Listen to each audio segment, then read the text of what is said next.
This is Matt Rosen, and this is The Grit Mindset with me, your host, Matt Rosen. The mission of The Grit Mindset is to inspire and empower our listeners by delving deep into the journeys of those who have faced significant challenges and emerged stronger. Through authentic conversations, we uncover the mindsets, strategies, and lessons that have propelled these individuals to overcome adversity and achieve success. My aim is to provide actionable insights and real-world advice to help our listeners cultivate their own grit and navigate their personal and professional lives with confidence and resilience. Hello, everyone. Welcome to this week's episode of The Grit Mindset with Matt Rosen. I'm your host. Today, I've got a special guest with me today. He's been a good buddy of mine for a while. Makes some of my favorite pizzas in DFW. He's a successful entrepreneur and EOS implementer.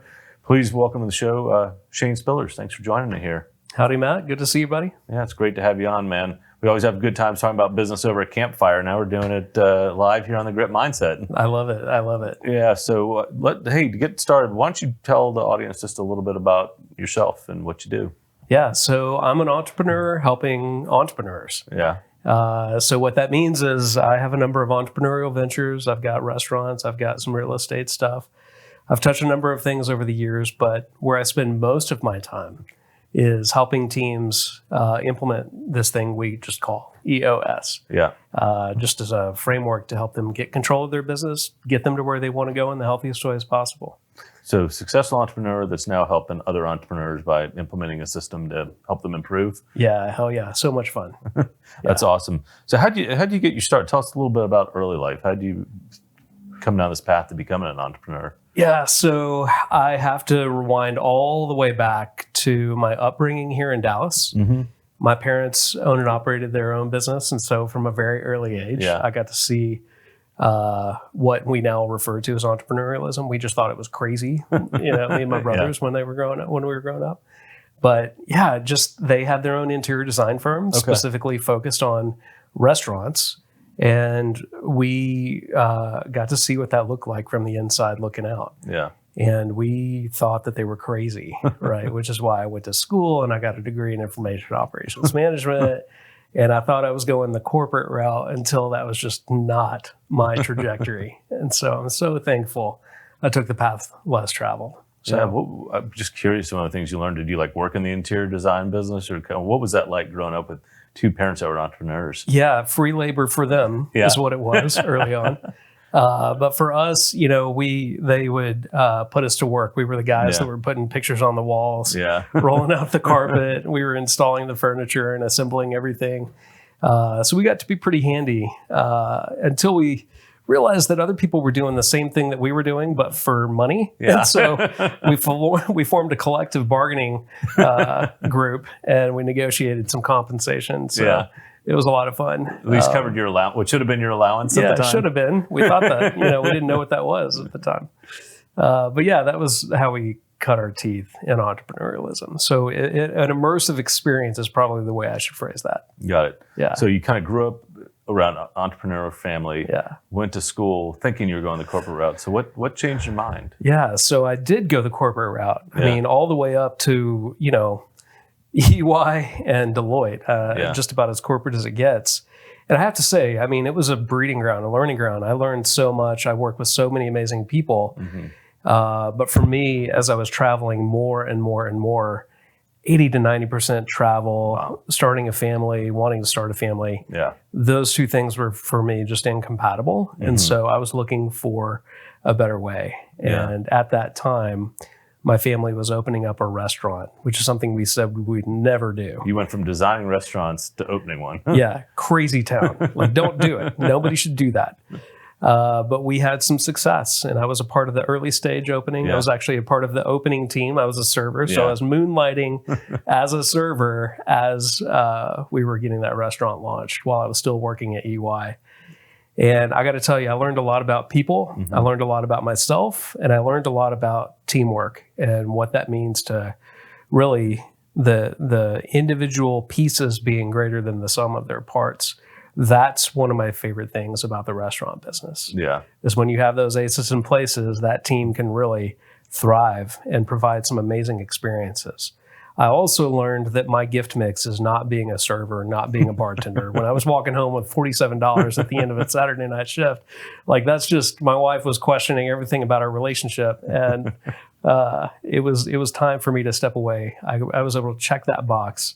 Yeah. I now know what it's like to be a server. And I have so much respect for people in the industry. I think everyone should do it at least for a month. I think so too. It's very eye-opening. And for me, it was illuminating. And it got me excited about what my family was doing in the restaurant space. And over the next few months, beyond their opening, they started to reach out more and more, just asking me about certain things about their accounts payable and their financial reports. Can you help us understand what's going on here? Is really the theme of the conversations. And the more that I looked into it, I was like, oh my gosh, there's a real opportunity to dial in the way that they're spending their money. Mm-hmm. And I think we could change a few things that would never negatively impact any of the guest experiences, but put more dollars to the bottom line. And I made a pitch to become an equity partner of Eno's Pizza Tavern. Yeah. And I joined the family business in 2010. Yeah. And it was a home run. I was able to put 10 points to the bottom line in 60 days. Wow. Faster than I expected. We ended up having an opportunity to open up another restaurant around the corner called Oddfellows in 2010 in December. So 6 months to the day that I joined full force, we now have 2 restaurants that are both at that point in time considered to be home runs. Yeah, great restaurants in Bishop Arts. In fact, I'd probably go to Eno's at least, not every other week, at least once a month. Yeah.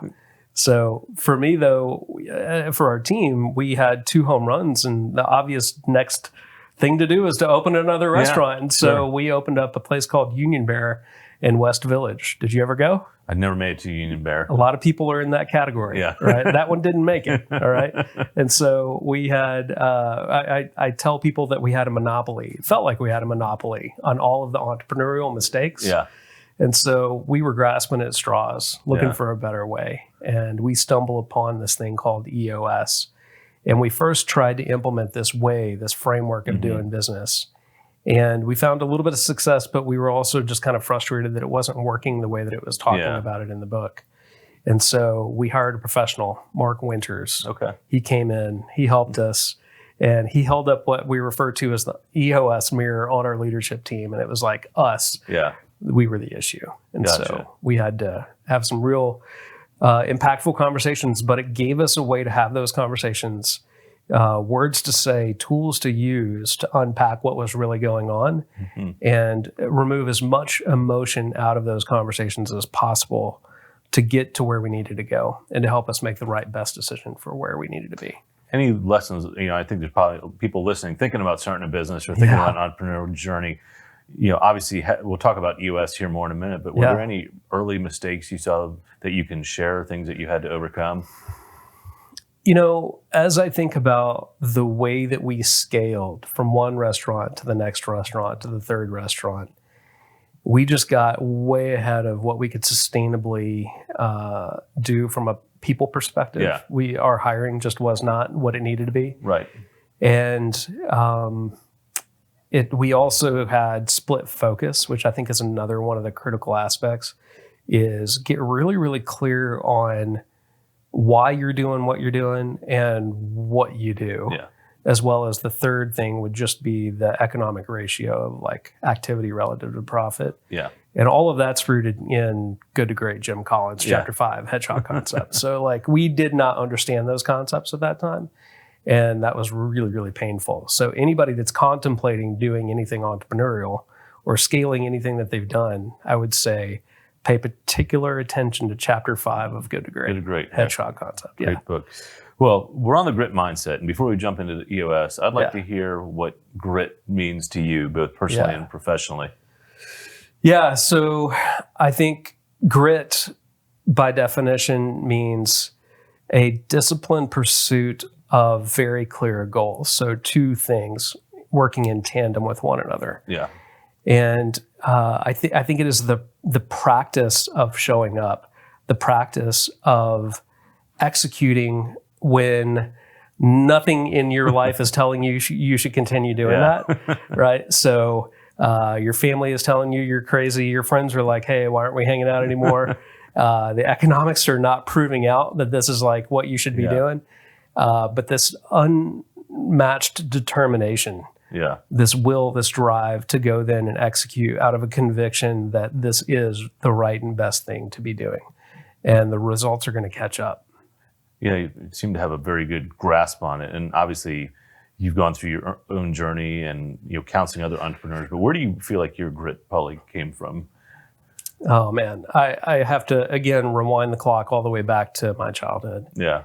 So part of what we experienced as a family in our entrepreneurial business was, as successful as my parents were in the restaurant space, they bridged into an adjacency in doing a high-end church renovation in Corpus Christi, Texas. And that renovation was supposed to take 6 months. They pulled us out of school. I was in 5th grade at the time. Oh, wow. Okay. And pulled us out of school, and now we're living in a trailer in Corpus Christi, Texas, for 6 months. Until summer or winter? Because it was summer. It was That's summer. some gritty. Yeah, it was a summer. Some gritty weather you got to get But through. we were excited about it because of the white sand beaches, and we'd never been down there before. So for us, it was just another entrepreneurial adventure. Like my parents' installation jobs were effectively our family vacations growing up. So that was just another vacation for us, kind of. So while we were down there, the project got extended by another 6 months. So we're now down there for 12 months. And then after that, it got extended for another 6 months. So 18 months down in Corpus Christi, Texas. What I haven't shared with you, Matt, is that their only employee that they left here in Dallas ended up starting a competitive interior design firm. And because she had control of the coffers, she extracted things that were not appropriate for her to extract to her benefit. And that left my parents in a lurch. She was able to dwindle their business bank accounts down significantly and siphoned off a material number of their clients. So it took their clients their way to earn money and took their money, and the inevitable result is bankruptcy. So when we returned to Dallas, instead of going right back into private school, we continued to homeschool. And at a certain point, that was just not okay for me. Academically, I could see that just my friends that were still going to the small private school, First Baptist Academy, back in the day, they were just starting to get ahead in some pretty material and obvious ways, academically, mathematics, and other classes. And so I just had to advocate. I had to tell my parents, hey, I cannot continue to homeschool. I have to go to a real school. And the best version of what we could come up with in the budgetary constraints was I was going to go to the Science and Engineering Magnet School at Townview, which was the inaugural year of Townview. And so it was kind of exciting to be a part of this new thing. Until that year, this was my sophomore year in high school. It was really challenging. Academically, it was good. Socially, it was bad. I was getting bullied every single day. My nickname was Powder. Powder? Powder at Townview. And, that just didn't feel so great. And that came with a lot of challenges. And so I had to advocate again. I was like, listen, academically, we're doing so much better. Socially, it's actually worse. And so we pivoted again, and we found, thankfully, my parents were willing to make the investment and buy a house in Flower Mound, Texas.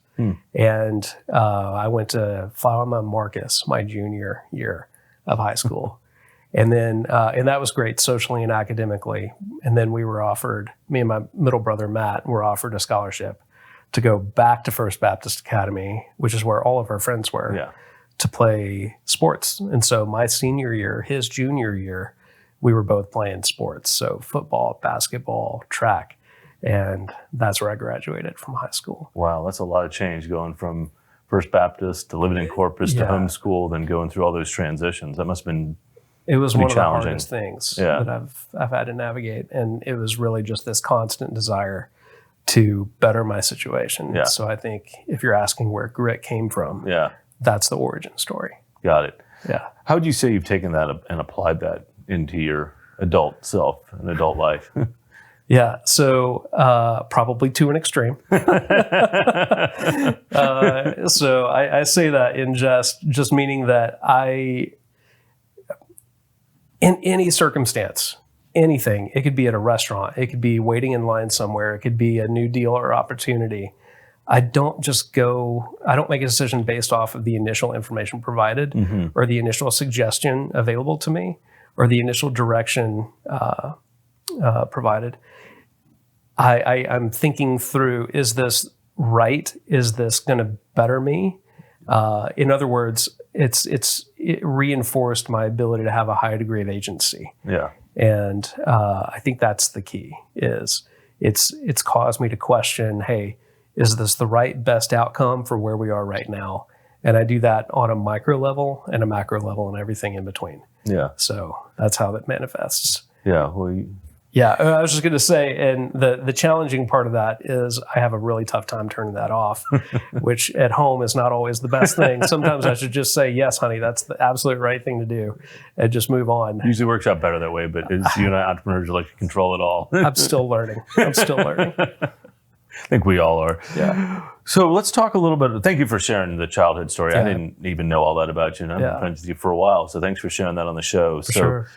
I do want to give you a chance to highlight kind of what you're doing now. You've been able to take what you've learned through, kind of a challenging upbringing and then going at it, a successful restaurant career to now encouraging, and your business is helping other entrepreneurs. So tell us a little bit about that and what that means to you. Yeah. So I have found my passion. I have found my unique ability in helping these entrepreneurs, my clients, the teams that I get to work with, really codify their vision in a way that it is compelling for them and for other people on their team. Yeah. It helps them introduce discipline and accountability, starting with a leadership team, and as goes the leadership team, goes so everybody else in the organization. Yeah. And the way that we have these conversations, the way that we navigate these things that we need to navigate, it's just the healthiest way of having these conversations that I've ever seen.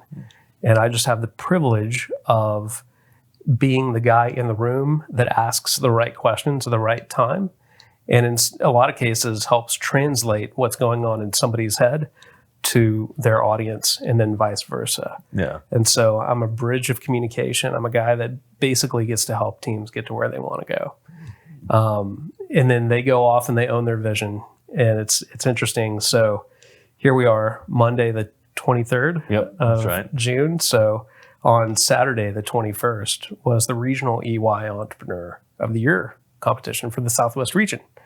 And I had 4 teams that were nominated as finalists. Wow, that's amazing. So we started with 6 teams. It whittled down to 4, of which are my clients. And one of those is going to go represent on the national stage. Well, you got to be really proud of that. That's awesome. I am so proud of each of those teams. Yeah. And I have to say, I mean, even the teams that were not selected, I feel bad for the judges. They had to make some really tough calls. But even if they didn't get that regional award, I can tell you by the exit that they've either done or on their way to do, like they're winning in the ways that really matter. Yeah. So what have you seen you've obviously had the opportunity to work with probably tens or hundreds of organizations. What are the differences you see of those that are successful and those that aren't? Because I'm sure not everybody follows all your advice. I know you can't name any names or anything like that, but like, what have you learned throughout these years of experience in implementing EOS you can share? Yeah, it starts with getting the right people in the right seats. Invariably. That is the thing. If you cannot do that as a first step, then good luck. I don't really know how to help you, right? But we have to get really clear on what that is. And so we have some tools to help with that process. But we have to prioritize getting the right people in the right seats. And the teams that do that with a great degree of prioritization are far ahead of the teams that delay or make excuses or just continue to tolerate what they're navigating. And that's going to be tough because you probably have some people that have had people that have been there since the beginning and they don't want to admit that they're not the right people to take them to the next step. So it's interesting. Some people, when they go through this process, that clarity will be made known to them. Yeah. It's a self-revelation. And I'm not the guy that understands before they do generally what the right call is. That we leave that to the teams that I work with. But I have to tell you, some of the self-revelation, some of the clarity that's provided by going through a process like this, it is very efficient and it's also very respectful at the same time. Now, these are hard conversations sometimes, right? If they need to be, if they need to be super direct, then we have to navigate what we have to navigate. But the teams that really take that seriously make the most material progress forward. Yeah. So right people, right seats. Yeah. Anything else? That sounds like that's paramount. Yeah. So, and just to clarify, right people is core values aligned individuals. Yeah. Right seats are people that can actually perform the job or the tasks to be done. Right. So we have to have both. And then when we're getting that dialed in, then we get to really talk about strategy. So we encourage our clients, the way that we adopt implementation of EOS is we take a traction first, vision second approach, meaning we have to get traction on what's the right structure for our organization. And then we look at the vision and right structure, again, right people, right seats. But then we look at where we want to take this thing because we have to have the right people in the room to have that conversation. And so then we get really clear on, what is our core focus as an organization? What's our organizational unique ability? And that really comes down to two things: why we exist, what's the underlying purpose, cause, or passion, and then what do we do? What's our niche? And a deep understanding of both, again, referred back to the origin of that is all Jim Collins' Hedgehog Concept, Chapter 5. But there's a third leg to that stool, which we typically cover later, which is what is the economic driver? Some version of activity relative to profit in the way that we can understand it and really drive those activities forward. Those are the keys. What do you think the most challenging thing has been going from an actual entrepreneur yourself to coaching other entrepreneurs? What's the biggest shift you've maybe had to make? Yeah, so when I worked at Deloitte and EY, I wasn't just the question guy, I was also the answer guy. Today, I'm more the question guy.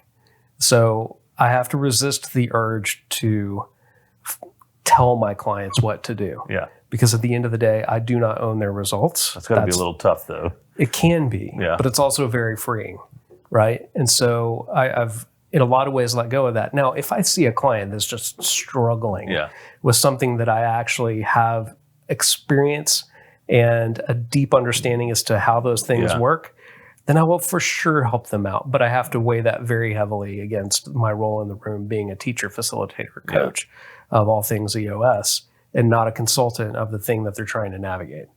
But if I ever do find myself in that situation where I am going to take my EOS implementer hat off and put on a different hat, I need to be really clear in the room when I'm doing that, and then when I'm switching back and putting my EOS implementer hat on. Fair enough. So, but that is a thing. I don't want to see clients struggle unnecessarily if I can help them, but that's just not my job to do the consulting piece of it. My job is to ask questions and help them gain alignment. Any great examples of grit you can share from a client? Obviously, you can't name names to protect the innocent, but any particularly interesting stories that come to mind as you've seen across these wide variety of entrepreneurs, things they've had to overcome, anything you can share? Yeah, I think, as I look back on it, and I'll try to share names when it's appropriate, but I think, I've watched a number of teams as they have hit the ceiling in a very specific way. Most often, again, it's back to people. When they don't have the right seats and the right people in the right seats, man alive, they can be on that struggle bus. But when they've rooted that out and started to make those changes as respectfully as they can for those individuals, but then getting the right people into those seats, it just makes all the difference in the world. There's a team that was just named. I'll celebrate Maverick Power real quick. Tom Courier and his other group of founders, and so I'm thinking about John Baker and Timmy, and then of course Tom's wife Michelle. That team of people has found a way to consistently overcome some really big challenges in their industry. And what they do is they manufacture electrical components that go into data centers predominantly. They go outside of that a little bit, but they produce the infrastructure that all of those facilities rely upon. And the ability for them to overcome some of the challenges of getting their cabinets out in the early days of our implementation, like they were really stuck. I think that they would freely share that, right? But the way in which they've navigated that, starting with the people, building in and dialing in process, and really having cadence of communication so that everybody's on the same page, and then actually understanding deeply their measurables. Yeah. And did they win the week? Did they win the day? It's absolutely material. Yeah. So those guys have grit that is uncommon. Yeah. I mean, just this perpetual desire and drive to show up every single day with consistency and constantly refine and spin their flywheel and just getting it moving faster and faster and faster instead of entering into a doom loop. Yeah. Right. So Well, that's going to be pretty exciting to be a coach and a mentor to those that you see overcome that adversity and be successful. yeah, it is. It is. At the same time, I have to balance my excitement with just the reality that they're the ones doing the hard work. Yeah. I'm just the guy asking the questions and helping them have better conversations. And so the accolades really go to them. It's just really special what these teams have accomplished. Yeah. No, that's really cool. So as you're going along the way, it sounds like your parents were early mentors of yours. Some in a good, some maybe not, and not giving you allowance for what you were, all the hard work you were doing. We got there eventually. We got there eventually, the collective bargaining. Any other people that had an important influence in your life or people that you learned from? So I think the list is too many to name. the guys that really stand out. There's a guy by the name of Carlos Sepulveda. Yeah. That as I was navigating a really big thing a number of years ago, almost 10 years ago, he really acted as a mentor and a coach for me. That gave me confidence to progress ahead. Being a part of Biz Owners Ed in 2016. We both share. That was 2019. Yeah. Yeah. Great class. Just an incredible experience, and at the same time, like pivotal to some of the things that I was navigating in 2016. So I think surrounding yourself with people that are peers. You're in a peer group, right? So YPO. I'm in a peer group of sorts, a group of guys called Next Aces, multi-generational family business owners that are all kind of in different stages of the different generations, right? And so we can pour into each other, we can encourage each other, we can talk about the things that we have to navigate or predictably we're going to have to navigate. Yeah. So just kind of surrounding yourself with people that can pour into you and that you also have an opportunity to pour into others in a reciprocal way. You got to pay it forward, brother. Yeah. Yeah. So no, that's super important. those are a few of the keys. Well, there's some areas or things we haven't touched on that you'd like to, some stories you haven't had a chance to share that we covered all. In any particular realm, I'm trying to figure out, I could go anywhere there. Yeah. Like any particular realm. As an EOS implementer. Or I'd just actually like to understand, what you can share, maybe a very difficult thing you've had to overcome in your adult life. You shared one from your child life that got you really positioned to be as successful as have you been. Anything you can share in your adult life? I would say it was really tough having a restaurant during COVID. I can only imagine. Talk about that a little bit. Yeah, just being in an industry where the way that we make money for the business and the way that our employees get paid is largely by having people show up inside a confined space and rub elbows and drink and hang out and laugh and talk to each other, spreading germs all over the place. Yeah. Right. So COVID didn't do us any favors other than we were able to come out stronger on the tail end of that sucker than we went into it. Meaning we had better people now. We have better people now than we did going in. We have better financials now than we did going in. And a lot of that rooted in when it came time for us to pivot, we had the mechanisms in place. We were already operating on a system that allowed us to do that. We just turned up the frequency of the meetings. We had better conversations faster in the way that we needed to. A tactical example of that is just the pivot from in-store dining to everything being 100% to go, pick up, delivery. And so that pivot was actually made pretty seamless because we already had a lot of the infrastructure in place to handle that. Because you're doing delivery and takeout. We already had an integrated online ordering system. We invested heavily in doing that, which meant that we had to have the right point of sale system in place. And we had iterated over the years as an accelerant to make us better. And so when this external thing hit us, we were already positioned to be able to navigate this new version of reality. And for us, it came down to just being on the same page with, okay, well, now that we have these team members, like who's going to do what, and how do we take care of our people in this process? And so, we had to furlough some people for a little bit until we could bring them back. But by and large, everybody that wanted to come back was able to come back 100%. Awesome. And for those that didn't get furloughed, we were able to keep them on, and they were able to provide for their families in ways that I saw a lot of other operators not be able to navigate. And so we came out ahead in a lot of ways, and I'm so thankful. And I'll tell you, like today, we have the strongest version of a team than we've ever had on our accountability chart. That's awesome. So you continue to invest in them. You had an operating system. You followed it. Yeah. You pivoted where you needed to, and you're stronger on the other side. Yeah. No, that's awesome. As we're wrapping up here, any final lessons on grit that you can share with our audience that's listening in today?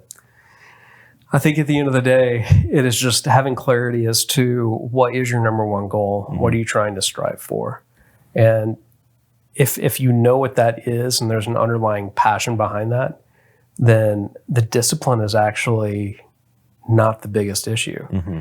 I think it's just having clarity. It's kind of like in school. I took some coursework that I really just didn't get excited about. But it was like what I had to do until I was able to connect the dots on how that was going to benefit me in the future. And then I got really, really excited about it. And it became a thing that I looked forward to. And so I think that there's beauty in the discipline, beauty in the regular practice of marching your way towards your goals and objectives. But you got to know what those things are. Yeah, you got to know your why. Yeah, know your why, know your what. Yeah. Well, it's been awesome. Well, Shane, as with all my guests, I always learn something new that I didn't about everyone that comes on the show. So thanks for coming on. Thanks for openly sharing your story about your upbringing, your successful life as an entrepreneur, and then helping other entrepreneurs. It's been awesome what you're doing out there. So for those listeners, thanks for tuning in this week. Hopefully you had some great takeaways from Shane here today. And until next time, stay gritty.